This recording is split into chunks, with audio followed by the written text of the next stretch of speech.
Hey guys, let's make a sourdough coffee cake. I'm making this for my Mother's Day breakfast tomorrow. I will make sure to post the ingredients in my video so you can see. First, we start with spraying your 9-inch pan. Guys, I'm using a springform pan, but you can use a square pan, a round cake pan, whichever you prefer. So there's 3 components to this recipe. You're gonna have a crumble, a filling, and a cake batter. First, we're going to make the crumble, and then we will set it aside to cool. You wanna melt your butter.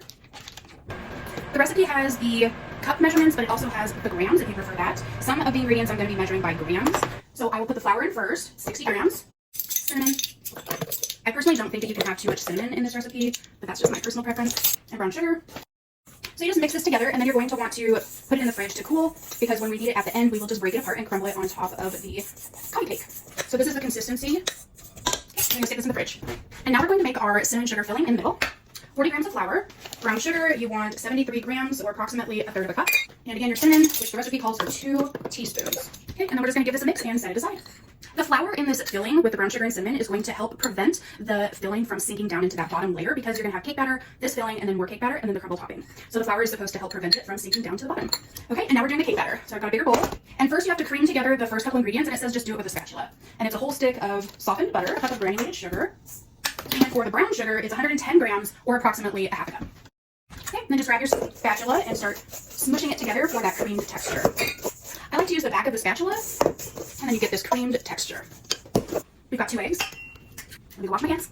2 teaspoons of vanilla, of sour cream. And to add in 125 grams of your sourdough discard that you're keeping in the refrigerator. And some buttermilk, 1 cup. Okay, I'm gonna give this a mix. At this point, you want to make sure that everything is incorporated really well. The last step to this batter is adding the all-purpose flour, and you want to just stir to combine. You do not want to overmix.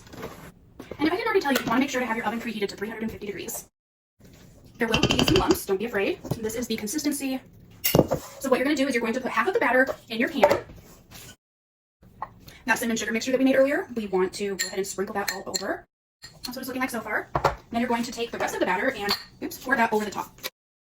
And you're going to want to gently try to spread it out to the edges. I'm going to go get that crumble that we made at the beginning of the video. You just want to break it up with your hands and sprinkle it across the top. Now this recipe does say that you can put pecans in this crumble, which my husband would have loved. Okay, now this is going to bake 45 to 50 minutes, and then we will take it out and cool it. I'm going to put it in the fridge after it's cooled, and we will have it in the morning, and I might make a little glaze to go on top. So thank you for watching. Watch for another video of the final product, and I will see you guys in another video.